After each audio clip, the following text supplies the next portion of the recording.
In this tutorial, I am going to show you how to limit discount code uses on Gumroad. First, open Gumroad in your browser and log in to your account.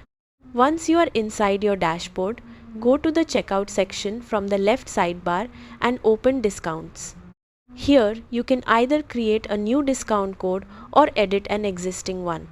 If you want to create a new discount, click the New Discount button at the top right corner of the page.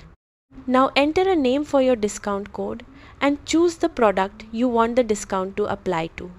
You can apply the discount to a specific product or to all products in your store. After that, choose the discount type, such as a percentage discount or a fixed amount discount.